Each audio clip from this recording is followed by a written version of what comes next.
Good morning, everyone. Welcome to this week's Thyroid by MD's webinar. My name is Camilo Gonzalez Velasquez, and I'm honored to be your host today. We have an exciting and highly relevant topic lined up for you today, especially for those interested in evolving management strategies for thyroid nodules. First, let me introduce our esteemed presenter, Dr. Thanos Bikas. Dr. Bikas graduated from medical school at the University of Athens in Greece before moving to the United States to advance his research in thyroid cancer. Here in the doctorate in molecular biology, focusing on the effects of metformin in thyroid cancer, and following his residency and chief residency at Georgetown University, Dr. Bikas completed a clinical research endocrine fellowship at Brigham and Women's Hospital in Boston. Currently, he's chief of endocrinology at the Brigham and Women's Faulkner's Hospital and associate physician at Brigham and Women's Hospital. His research has produced multiple publications, and now he focuses on the metabolism of thyroid cancer. We're fortunate to have him here today to present his group's recent publication on non-operative active surveillance of larger malignant and suspicious thyroid nodules. Joining us as our expert discussant, Dr. Samantha Newman. Dr. Samantha Newman. Dr. Samantha Newman is an assistant attending endocrinologist at Memorial Sloan Kettering Cancer Center, where she specializes in thyroid cancer treatment. Before her role, she was instrumental in establishing a comprehensive thyroid program at the Hackensack University Medical Center in New Jersey. Dr. Newman completed her medical training at Georgetown University and NYU, followed by a fellowship in Mount Sinai Hospital, where she focused on thyroid research. At Memorial Sloan Kettering, she continues to excel both her clinical work and research, contributing to the endocrine fellowship program with various innovative projects. We're truly privileged to have both Dr. Bikas and Newman, and I want to thank them for their time for being here. And before I just jumped into the presentation, I want to invite you all to listen and subscribe to our new podcast.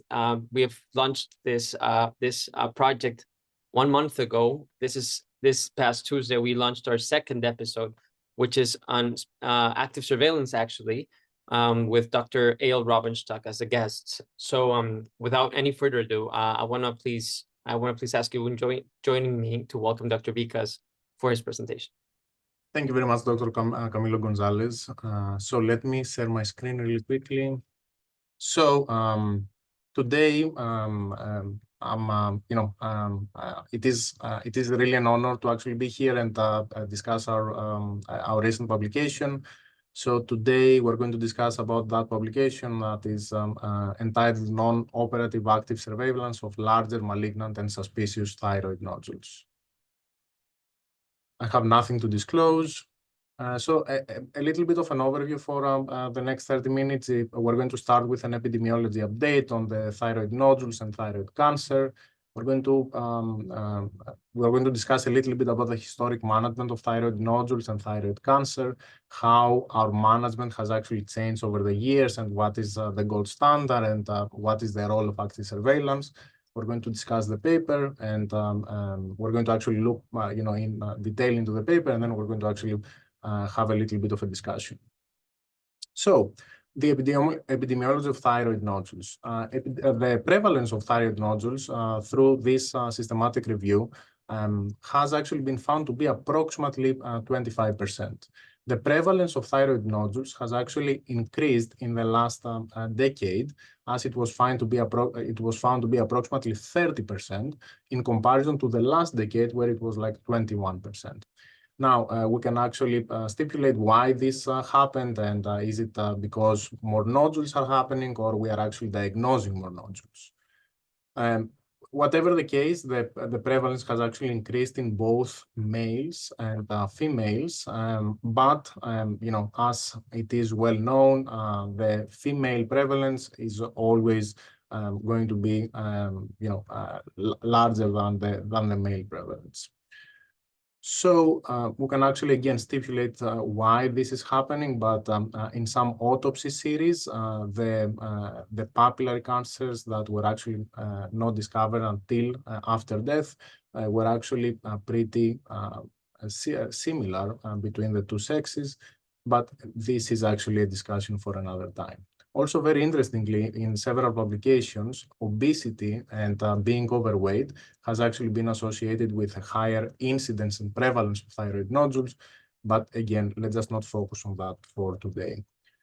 So as far as thyroid cancer is actually had actually increased a lot in incidence over the last several decades, and you can actually see over in the 70s and the 80s, and then in the 2000s. There was a spike in the incidence of thyroid cancer, which has actually plateaued approximately after 2015, 2016, when we actually had the new ATA guidelines.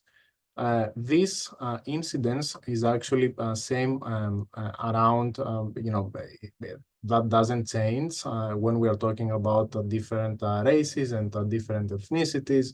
You can actually see here the blacks, including the Hispanics and the whites. And it also doesn't change with age. So it is very well known that we're going to actually have more thyroid cancer with age.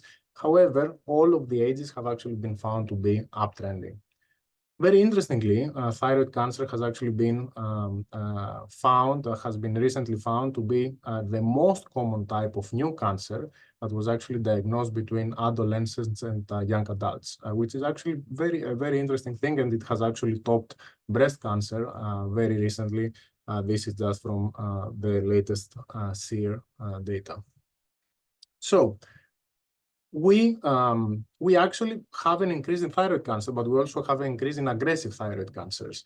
And you can actually see in this publication from over here that we had a significant increase in the smaller thyroid cancers, but we also had an increase in the larger thyroid cancers. However, that doesn't really change the reality that thyroid cancer is actually the vast majority of cases are actually not aggressive. And you can actually see over here that the 5-year relative survival is 98.4%, which is really exceptional. So we are diagnosing more thyroid cancers, and maybe there is a little bit an increased risk and an increased incidence of aggressive thyroid cancers, but the vast majority of thyroid cancers actually remain smaller, and they are very, very prevalent.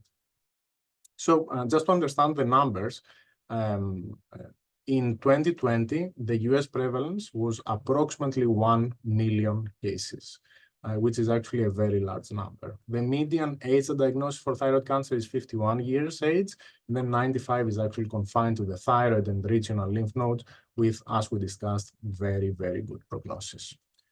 So, I was actually giving talks to our fellows here at the Brigham and in Boston, and this is the way that I actually structure one of my talks. So this is the way that, historically, we have actually seen the management of thyroid cancer. So thyroid nodules and then thyroid cancer. So there was a thyroid nodule. If it was more than 1 centimeter, we would actually just proceed with an FNA, then surgery if it wasn't determined in the FNA, and then total thyroidectomy if malignant. But we have actually in the last 10 years we have actually challenged most of this dogma. So with the ATA and the TIRADS criteria, so this was actually a very nice review from Dr. Alexander, and we actually can have an overlay of the two, but the reality is that right now we actually don't biopsy that many nodules that are, they actually have, a nodule has to be more than 1.5 centimeter when we actually have to start thinking about biopsying, but it really depends on ultrasonographic characteristics, and it depends if we actually see any other high-risk features, but I'm not going to actually spend too much time on that because you guys are actually familiar with that. So, the next dogma was that we would actually proceed to surgery if it was indeterminate.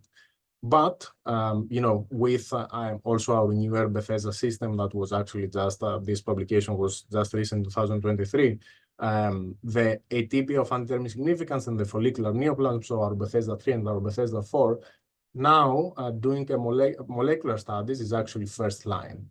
So no more surgery for that in the vast majority of cases. And then this is where I actually want to focus more on. Total thyroidectomy if we actually found a thyroid nodule that was actually malignant. First of all, is total thyroidectomy really necessary? And there is actually, very, very good data that lobectomy and total thyroidectomy are actually very comparable as far as effectiveness is concerned. So this is this disease-free survival in lobectomy versus total thyroidectomy in the intermediate risk group. In the low risk group, that's actually very well documented. But even in the intermediate disease group, you can actually see that the disease-free survival is actually the same in all of the patients or in patients more than 5 years. So we actually have people that are actually better candidates for a lobectomy and better candidates for a total thyroidectomy. But whenever we actually have an intrathyroidal papillary cancer that is below 4 centimeters in diameter without any other aggressive histological characteristics or any abnormal adenopathy, it's very, very reasonable. And that's actually the gold standard practice right now to actually proceed with a lobectomy. Now, so what we're going to discuss more today is surgery necessary?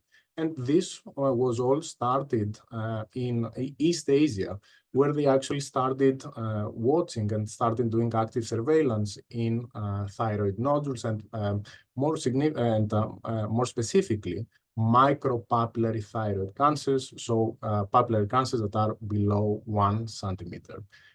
You are all, I'm sure that you are aware of the literature that they actually found that micropapillary thyroid cancers, they actually tend not to progress, and active surveillance is actually a well-established technique for those type of tumors.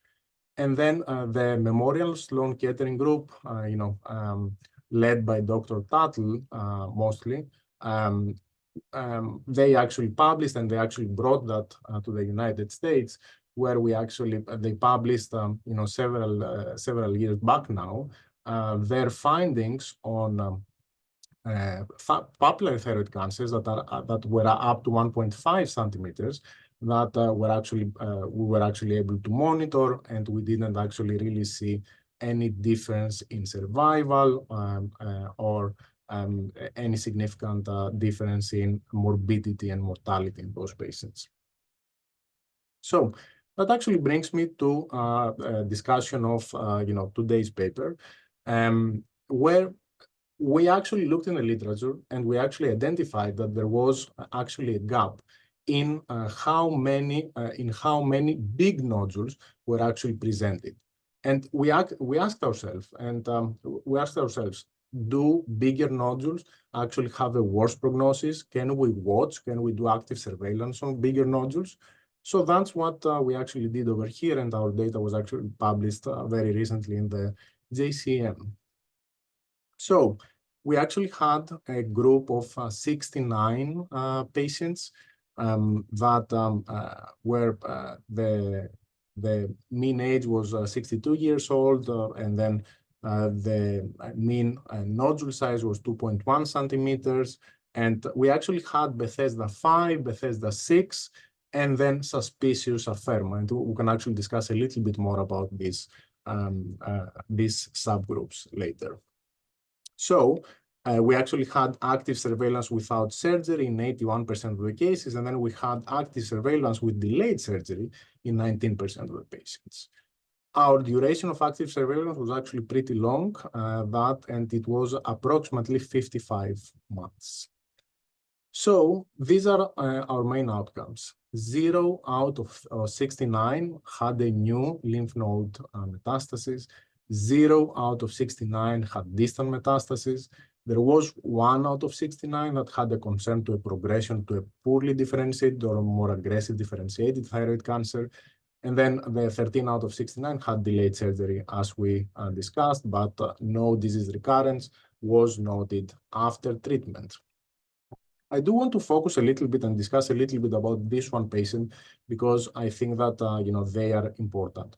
So this patient had actually a Bethesda 6 cytology initially, and at the time she had a nodule that was 3 centimeters. It was recommended that she actually removes it surgically. She declined at the time, and then she presented approximately 17 years later. And she actually had progression to this, you can actually see to this very heterogeneous mass here in the thyroid that was approximately 4.5 by 5 centimeters. And you can actually also see it better here on the CAT scan. A core biopsy was actually performed, and the patient did have a PTC with tall cell features, but also had high Ki-67 and had significant necrosis. So that actually, there was a very high concern for a progression to a poorly differentiated thyroid cancer. The patient actually refused surgery at this time as well, but this is actually worth noting. So, as far as the cumulative growth incidence over time, we actually looked at more than 3 millimeters, which is actually pretty standard in this literature, and then more than 5 millimeters, and then in more than 3 millimeters, the percentages were for growth. I mean, was 1%, 6%, and then 33% at 1, 2, and 5 years. The same numbers for more than 5 millimeters were approximately 0%, 4%, and then 27%. As far as the nodule growth, over 50% and over 100%, over 50% tumor actually increased in 25% of the patients, and then over 100% tumor actually increased in 13% of the patients.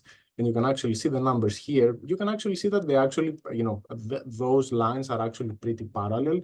So we can actually pretty much use both of those markers, although we have actually started using more the volume as an increase in 3 millimeters. It's actually going to be different when we're talking about an 1 centimeter nodule, a 2 centimeter nodule, and a 4 centimeter nodule. So then we actually, as we discussed, we actually had Bethesda 5, Bethesda 6, and suspicious Afirma. We actually did, we are presenting here the comparison between all of those 3 groups, and you can actually see that the numbers are more or less what we actually expect. For AIDS, they were pretty comparable. The sex, they're actually comparable. We have here the surgical pathology that we can actually discuss, and then our duration of surveillance. So as far as individual growth changes, more than 3 millimeters, it was approximately in 7%. And then we can actually see it here by subgroups, by suspicious Afirma, Bethesda 5, and Bethesda 6. And then the same thing for nodules over than 50, or with growth over than 50% in volume. And 25% of those people, of those patients, actually did have an increase in that. So this is a busy table, but I think it's actually a very important table because it actually shows all 13 patients that actually underwent surgery. What I want us to actually focus on is I want us to actually focus on the surgical outcomes over here, where we actually did have some transient bilateral vocal cord weakness, and then some transient hypoparathyroidism. But I do want to actually remind the group that this is with high volume surgeons, and we know very well the literature regarding that when compared to low volume surgeons. As far as as far as the surgical, as far as the oncological outcomes, all were excellent. They all had an excellent response to therapy. We didn't actually see a recurrence with this group. So then we actually compared surgery versus no surgery, and we actually, so in order to see if active surveillance in those 2 groups was actually comparable. So the AIDS, so no surgery, people were actually older, and the female sex was actually the same. And then those people that did not have surgery, they did have bigger nodules actually. So as far as the breakdown of the 3 groups, it was actually pretty comparable. And then as far as the surgical pathology is concerned, we actually had 8 PTCs, 1 FTC that was minimally invasive, 1 FTP, and 3 benign. So from that, we actually had a 77% malignancy rate, if one would actually consider an FTP malignancy nowadays. But in whatever case, it was approximately 70 to 77%. So were there any factors that were actually associated with tumor growth? And the quick answer is actually no. So larger initial tumor size, younger age, and then the breakdown of the three groups was actually not associated with growth more than 50% in volume. Now, why didn't we actually find? So in previous papers, there have actually been associations, especially with tumor size and then age, and that's why we actually tested those things. I think that maybe the answer to this question actually also lies in our smaller group, because initially I want to remind you that we only had 69 patients to actually begin with. So we do need more studies to actually, just have a better idea about these associations. So let's just discuss a little bit about the limitations of our study. And I think that the main limitation over here is actually the inclusion of both suspicious and malignant disease. So as everybody can understand, this can actually skew results towards more favorable results. However, we would argue that this actually has a lot of clinical relevance. In our clinical practice right now, we actually, we practice that way. We actually look at the suspicious Afirmas, the Bethesda 5s and the Bethesda 6, pretty similarly. Of course, the discussion is not going to be exactly the same, but it can actually be pretty similar. So that disadvantage of the study, that limitation of the study, actually does have a lot of clinical relevance. As far as the other big limitation of the study was actually our small group of patients that we only included 69 patients. However, this is actually the first study that actually showed active surveillance in larger cancers and suspicious thyroid nodules. So it was a pilot study, and active surveillance is actually increasingly chosen. So these numbers can only go up, and I think that this study can actually help into that direction. So I want to discuss a little bit with the group which patients are actually not appropriate for active surveillance. So when we actually have clinical lymph node metastasis, or of course distant metastasis, when we have clinically apparent invasion into the recurrent laryngeal nerve or the trachea, when we have a diagnosis of a very aggressive type of thyroid cancer, when we have tumors adherent to the trachea and possibly invading, when we have tumors along the course of the nerve, when we have tumors that are associated with other cases like Graves, and then when the age is actually when it's very young people that will actually have to do ultrasounds for the rest of their lives. And then, just anatomically, when there is an obtuse angle over here, there is actually a high risk for invasion. Where there is an acute angle, it's going to be a lower risk, and then it really depends on where it's actually located in the thyroid. So the ideal candidates for an active surveillance are going to be tumors that are up to 1.5, but now we are actually pushing the boundaries with this study, where they have had documented stability, where they are actually compliant with follow-up, and very importantly, where we actually have high-quality ultrasound that is actually available. Older patients is, of course, very good candidates that have life-threatening comorbidities, and then that understand that surgical intervention might be needed in the future. So this is the protocol that MSK has actually implemented, and we actually have a very similar protocol at the Brigham, where for people that we have on active surveillance, we actually do ultrasound every 6 months for 2 years, and then we actually space out the ultrasonographic follow-up individualized to the patient, and then we actually recommend surgery where there is an increase in the tumor size more than 3 millimeters. Or approximately that, and then when we have new nodal disease. And then if they're actually pretty stable at the 2 years, then we can actually just, as I said, just space out the follow-up. So what are the advantages of active surveillance? And then the main advantage that one can actually see throughout the literature is actually lower anxiety levels.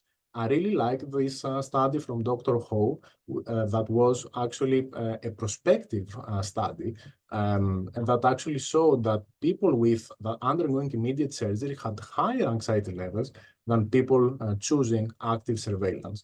Now, one can actually argue about the different, the different characteristics, personality characteristics of people choosing active surveillance and choosing to actually undergo immediate surgery, but these are actually very convincing data. Now, as far as cost effectiveness, the data is actually pretty divided. I would say that I can see a trend toward lower costs. And, there is a good study on, from Japan regarding lower cost of active surveillance. However, we actually need bigger and better studies to actually have a clear answer here. A question that we actually come across all the time is lower TSH helpful? And to answer that question, we actually have some data and we actually have more and more studies actually coming out. So Yamamoto and his group actually studied levothyroxine treatment in a cohort of approximately 2,500 patients. So patients under levothyroxine had lower rate of conversion to surgery and did have slower tumor volume doubling times. However, there was no statistically significant differences. So there was a trend, and this was also discussed in a very nice review paper, but we actually need more data. Our practice right now is that we actually try to keep the TSH below 2.5, 3 and 2.5. However, we don't actually suppress the TSH. And the reason why we don't do that is that we don't think that, the benefits of that would actually outweigh the risks of potentially atrial fibrillation and osteoporosis. So that is our current practice. One question that we always have is the size really the thing that matters the most? And then it's actually a very interesting question because benign nodules can grow as well. So this is a study that actually came out from our group, and it actually showed that, so in that study, thyroid nodules were actually divided into stagnant, slow growing, and fast growing. So below 0.2 millimeters per year, 0.2 to 1 millimeter, and then more than 1 millimeter growth per year. And you can actually see over here that those nodules, those are benign nodules.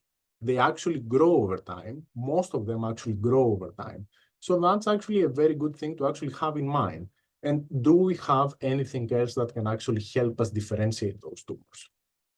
We have actually published studies that show that secondary mutations actually affect outcomes in DTC, both in BRAF mutated PTC and RAS mutated differentiated thyroid cancer.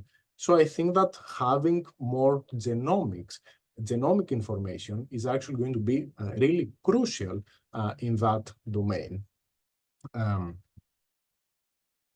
And then we actually have newer techniques.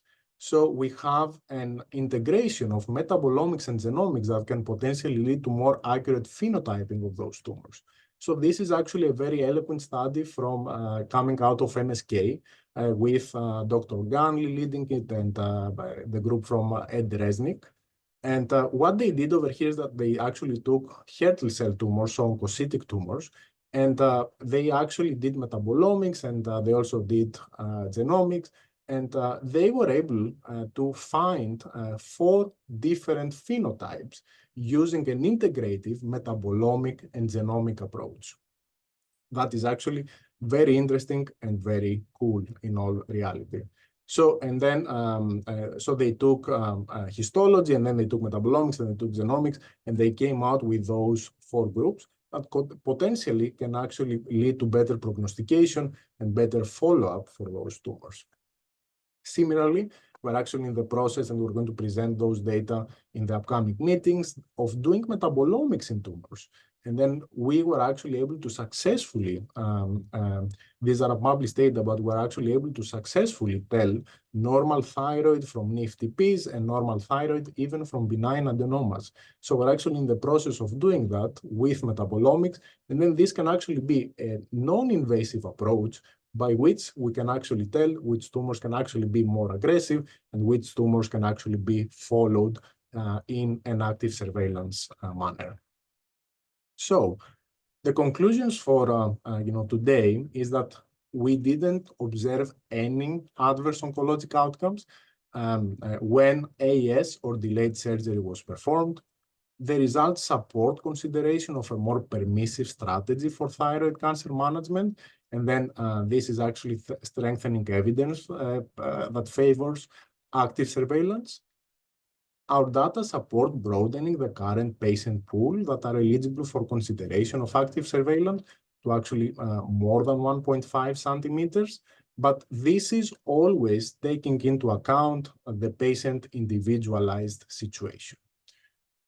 The integration of genomics and metabolomics and other powerful science tools that we actually have right now can result in improved characterization and phenotyping, and I think that we should actually start implementing those more in clinical practice. So I would like to end the talk by thanking especially Dr. Eric Alexander, who was actually, who is one of the pioneers in this field, and that we actually, we came up with that idea.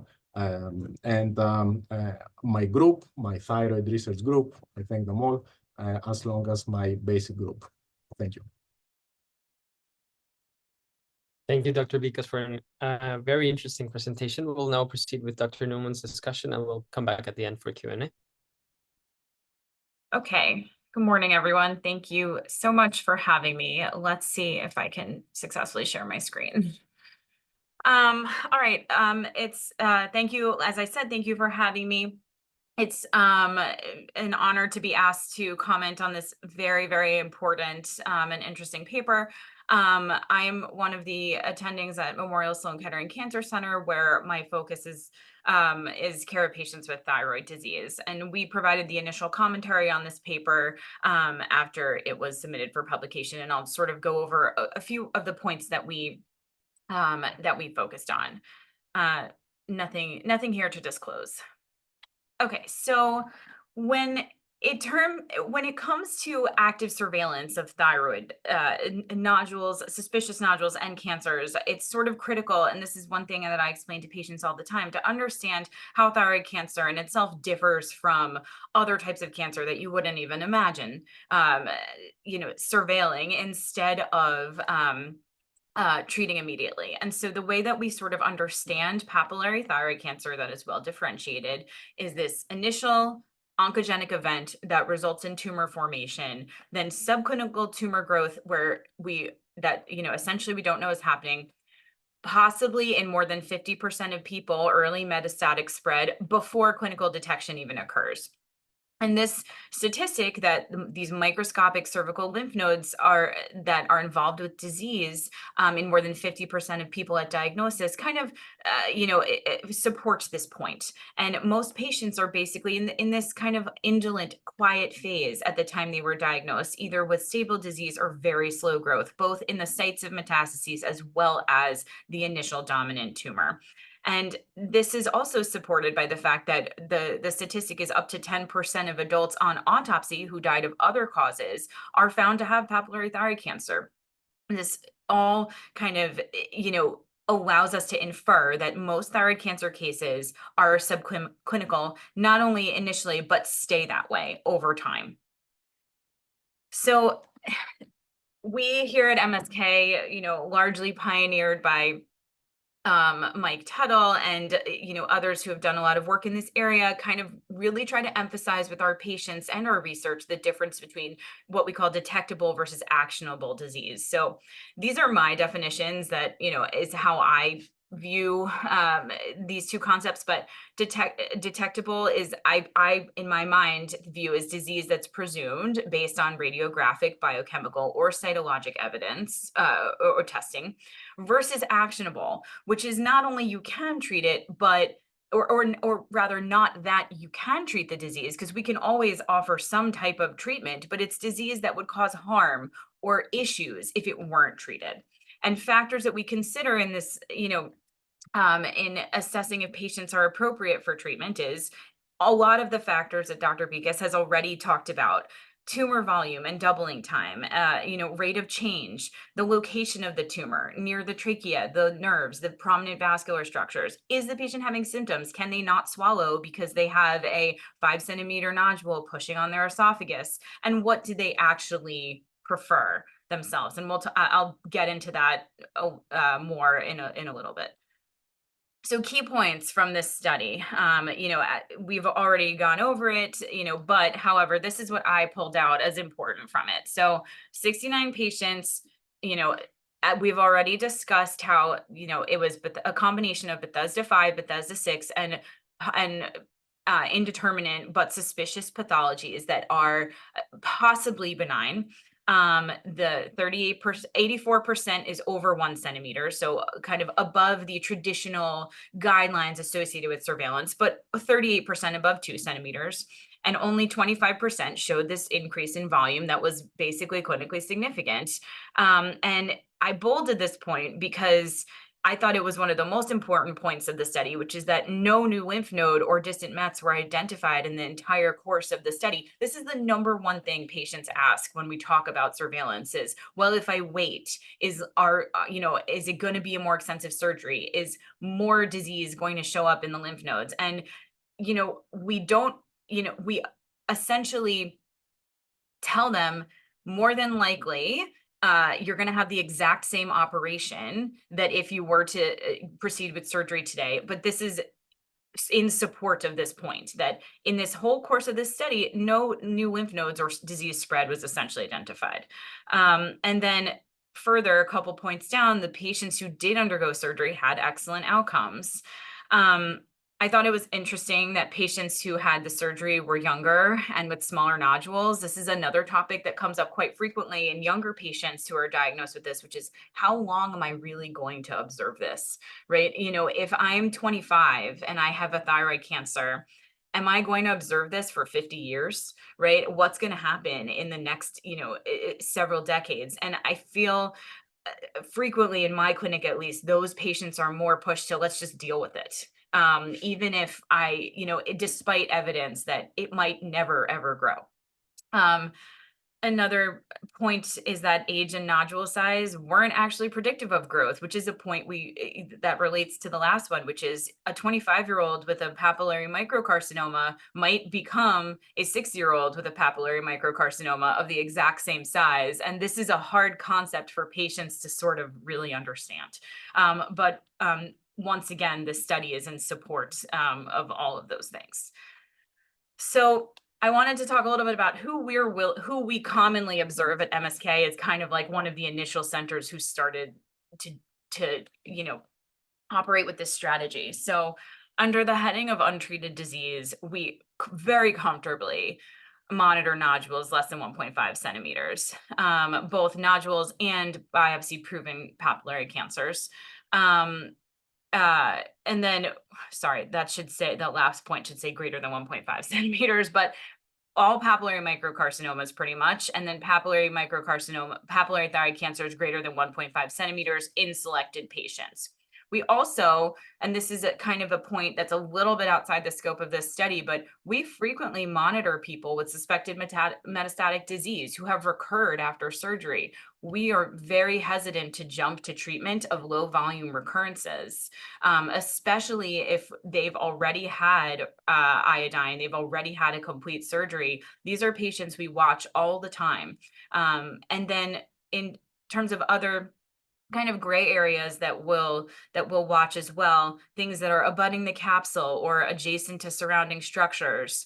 But a main point that I do want to drive home here that is consistent sort of a little bit with part of what they reviewed in this study is it's an unpopular opinion, especially among non-academic medical centers, but we'll really watch anyone who doesn't want to have surgery for whatever reason. I mean, this is partly that my generation of physicians was raised and trained more in this shared decision-making era of medicine rather than kind of paternalism in medicine, where basically if we present the patient with the data, the information, and feel they've fully understood it and are competent to make the decision, they don't have to have surgery. And so I'll just give you some examples. This is I looked at my schedule from this past week and pulled out the people, just 3 examples of people I've seen like since Monday of this week for active surveillance. So the first one is 72-year-old female with heart failure, COPD on HOMO2, a Bethesda 5 nodule that's less than 1 centimeter. Brilliant, perfect. This is exactly who shouldn't have surgery for her thyroid cancer, right? She's going to die of something else far sooner than this thyroid cancer would kill her if it ever did, right? So she's the absolute ideal candidate for active surveillance. The second person, a 46-year-old female with bipolar disorder, so significant psychiatric disease, with a 1.8 centimeter left mid-pole nodule that's right on the medial border of the thyroid, kind of in the TE groove. So there's 2 issues here with this. The first is that, okay, it's a little larger than we like to observe, but it's kind of along the possible course of the nerve. But the patient is adamant that she doesn't want surgery. She feels it would dramatically impact her mental illness, and so we're watching her. And and we're fine with it. She understands the risks of possible nerve involvement if she continues to monitor, and that is just and she's comfortable with accepting that risk. The last case is a patient I actually share with Dr. Shaha, who may be on the call. This is the case I'm least excited about surveillance, but I wanted to bring it up because it's a young female. She's got a 2 centimeter isthmus nodule. It's bulging the capsules and abutting the trachea, right? So obviously this falls in every way outside of the traditional course of what I would normally recommend for active surveillance. The patient is adamant that she doesn't want surgery, and she says, prove to me that this nodule is growing. So we've watched her for almost 2 years at this point, and the nodule hasn't grown at all. It looks exactly the same, and we can't prove it to her. And she essentially has declined surgery multiple times, despite the known risks of, that we've all accepted at this point. And she says, when it grows, I'll have surgery. And, and the reality is, we see patients like this all the time. Most of them, despite the risks that even this one would present with invasion to the trachea and further progression, and it actually being a more complicated surgery, she's accepted those risks, and so far she's been correct. The nodule is not growing.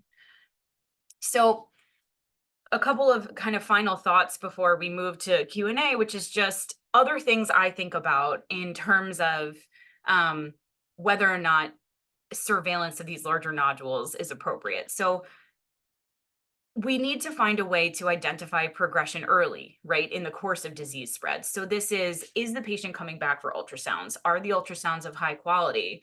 And then that kind of relates to this third point down here, which is, does ultrasound actually reliably detect progression, right? So a little bit, one point that I would raise in terms of this study is, so RAS mutant tumors are more likely to spread by the blood vessels rather than the lymph nodes. So if you're doing survey, and they confer a slightly higher risk of distant metastases.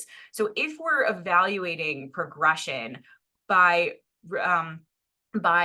periodic neck ultrasounds, there is likely going to be a small percentage of people who we miss in this group. So I'm less likely to observe somebody who I think has a higher risk of having a distant met down the line, even if it's a smaller, it's still a very small risk.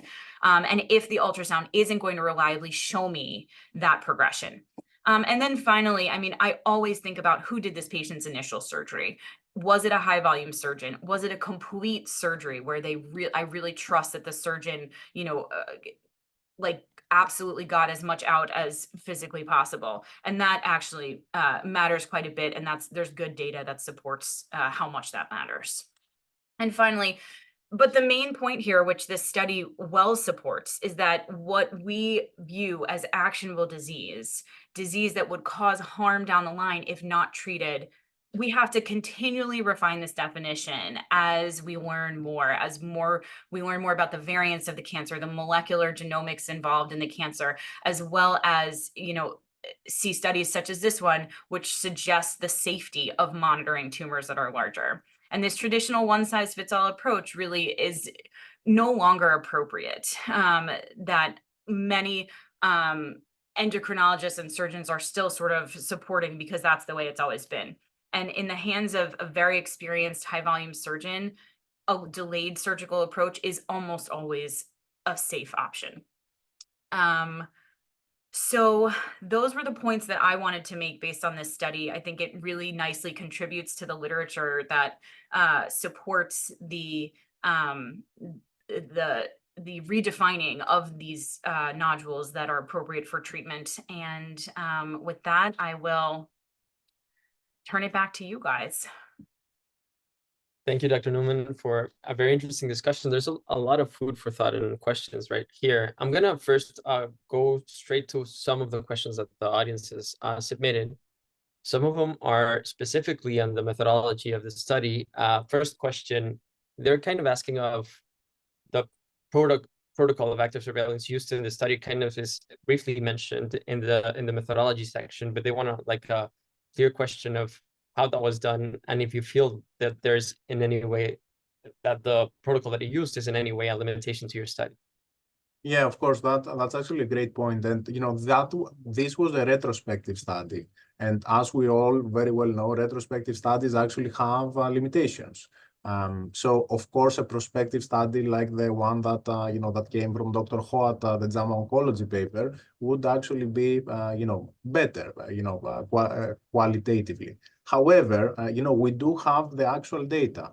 We have ultrasonographic follow-up with those people. We actually have CAT scans with those people. So we did not actually include any patients that did not actually have good follow-up data or that we were uncertain of the follow-up data. So yes, of course, it's actually a limitation because of the way that the study was done. But I think that I actually have a lot of confidence in the data.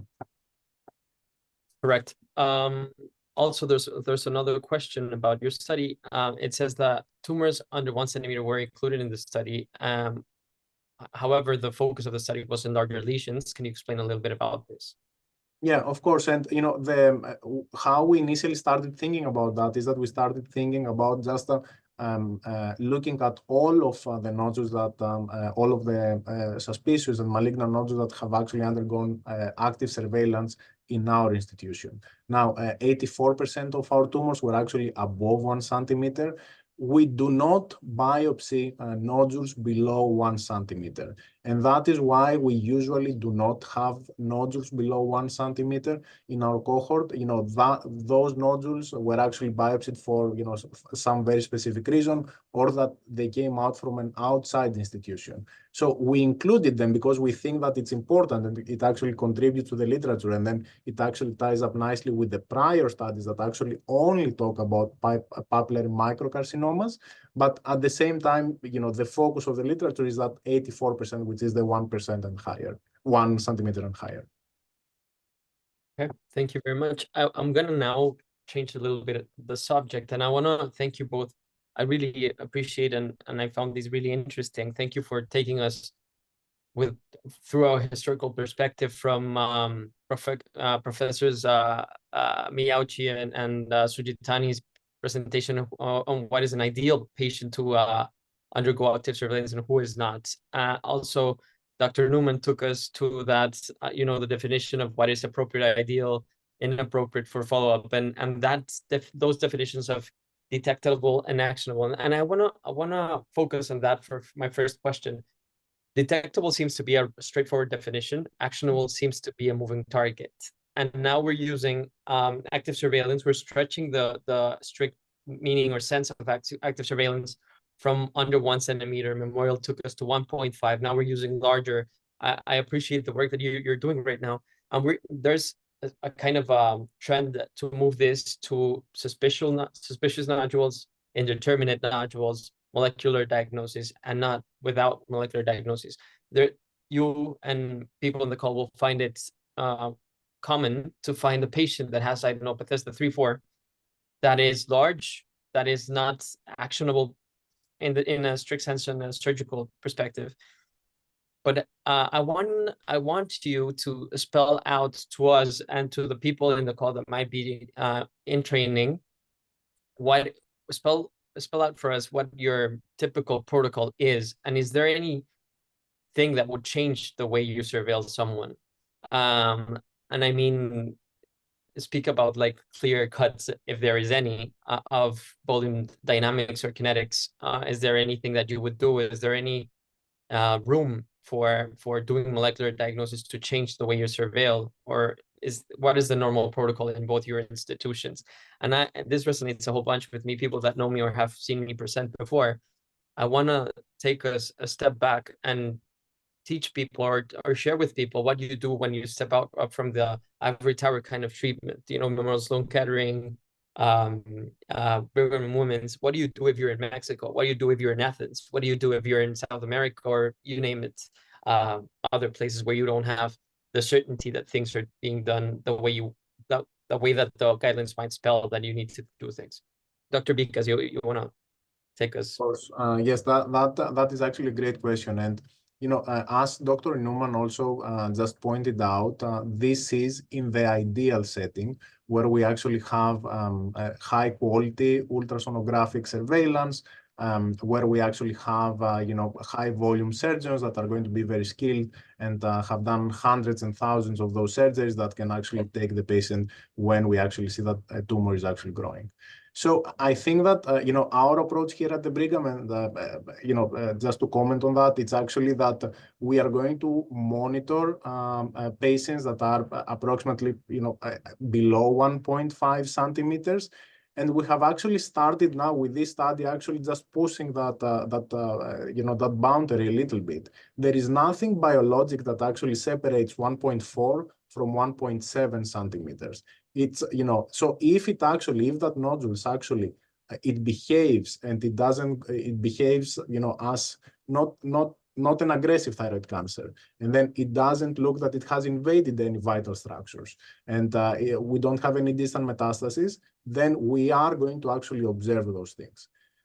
We are very much in a shared decision-making approach with the patients. So if the patient actually is, we want the patient to actually be comfortable with that decision, and we also want the doctor to be comfortable with that decision. So, our doctors actually tend to be more comfortable with that because we have been doing that now for, some time. But we also want the patient to actually be comfortable. If it is a younger patient, we are probably going to, as also Dr. Newman, her experience, those patients are probably going to end up having their thyroid, their lobe or their total thyroid removed. But if it is an older patient with a lot of comorbidities, then we actually are probably going to lean towards active surveillance. And then I just one quick comment about the molecular studies. So the molecular studies, I think in my mind, are actually very important. So if we actually have any molecular characteristics that actually show that this tumor can actually be turn into something ugly, like if they have BRAF plus a TERT mutation, we are probably not going to sit on that nodule, even if it doesn't grow for 2 or 3 months or something like that. If we actually have only a RAS mutation and the nodule actually looks, it's 2 centimeters and the patient does not want to do surgery, we're probably going to be fine to watch that thing every 6 months, and we can then see how it actually behaves. Dr. Newman? So I joke with my colleagues that I'm very biased against Bethesda 3 and 4 because we only see the ones that have gone wrong, right? Like by the time they get to me for surveillance, they've already, and I said, doesn't it feel like all Bethesda 3 nodules are actually cancer? And it's a selection bias, basically. I agree that, so both with the molecular testing and the shared decision making. So when somebody has a thyroid nodule, and this was even prior to working here, this was my approach, and it hasn't really changed basically, which is I say I can offer you three things: my opinion on whether I think it's benign or malignant, an FNA, or a repeat ultrasound. And I will always give you the opinion, and then you can choose basically if you want to, based on what I say. So I say, this is the reason that it looks suspicious. This is versus this is the reason that it looks benign. And I literally pull up the image and show it to the patient. Like, look, there's these microcalcifications. Look, there's a clear border. Look, this is exactly where it is in relationship to the trachea. All of these things are risk factors. Based on that, if this were me, I would want an FNA. Or based on that, if this were me, I would want, I would, feel confident watching this in a few months. And then I let the patient make the decision, basically. Most of them go along with my recommendation, and some of them, say, just, I don't want, you're telling me this is an indolent cancer. You're telling me that it's, was suspicious but safe to monitor.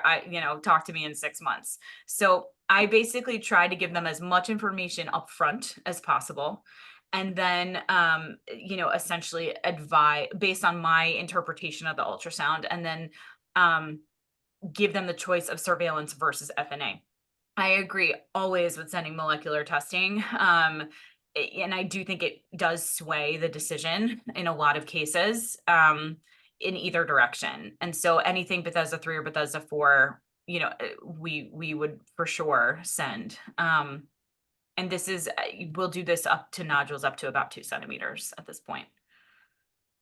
Awesome. Thank you so much. I wanna go back to Dr. Bikas' comment on the molecular diagnosis and how if you have like additional mutations, like you were mentioning BRAF, third RAS. A couple of months prior to this, we had Ini Yolanda from your group, from the basic people in Boston, speak about specifically this. I wanted to ask you, for those of us that are not so versed in this area of thyroidology, you spoke about metabolomics. Teach us in a one sentence, what is that? How do you use it? How do we implement it? So this is strictly in a research in the research domain right now. So what we do is that we actually study the metabolism and what are the metabolic pathways that those cells have actually chosen to take. So if they have chosen to actually be more glycolytic, they have chosen to actually have more oxidative phosphorylation, and then we actually correlate those things with also their genomics. Again, we're going to be presenting those data in the upcoming ATA and the ETA conferences, but just strictly in one sentence, it's how metabolically active is the tumor, and if we can actually use that to actually tell if it is going to be an aggressive cancer versus a non-aggressive. And it's a very complicated issue, but potentially we could, yes. Beautiful. It sounds promising. Looking forward for that data.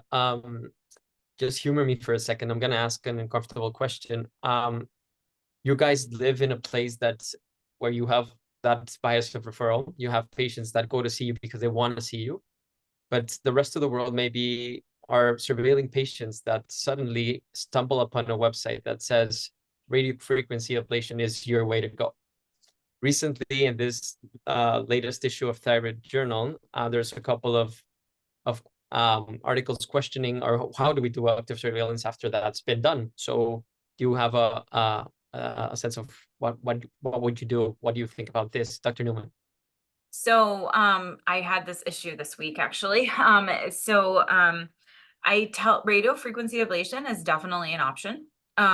It's not, it's possibly a safe and beneficial option for some people whose papillary cancer seems like it definitely needs to be treated, and who are either opposed to or have contraindications, which would make surgery dangerous. The data surrounding radiofrequency ablations for larger tumors, like above the 1 to 1.5 centimeter size, is lacking and also problematic because the tumor tends to swell after the ablation. And so for example, if the tumor is surrounded by a rim of healthy normal tissue, that's fine. But sometimes they can get as big as double in size temporarily before ultimately kind of, scarring over and becoming sterile. So I had this patient this week who had really wanted a radiofrequency ablation, but her tumor was on kind of sort of the edge of the thyroid along the course of the nerve. And the surgeon who was considering the ablation said, I think that when it swells after the ablation, it's going to damage the nerve in the process, and refused her the ablation. So the other thing I always tell people about ablation is if you're going to possibly need surgery down the line, it does, like, you lose all of that very valuable pathologic information at first. So when the actual that you don't get if you've previously ablated the nodule, right? So you won't ever be able to tell lymphatic invasion, angio invasion, the exact variant of the cancer, like that information is gone. So once you've done the ablation. So and I tell that to people up front, if you want to do the ablation, that's fine. I will forever know less about your specific cancer. And there's really no way around that. Okay, that's very valuable. I want to thank you both. We're hitting the 9 o'clock hour here. I want to thank you both for carving out some time for being with us. This was just incredible. I wish we had another hour to discuss this further. I thank you both for being here. I want to thank our audience for being here. And again, I want to promote you guys going back to the Voices of Wisdom web podcast, which this week coincides and is about active surveillance. And so I would just suggest all of you going to listen during your morning commute. Have a great weekend. Stay safe. See you soon.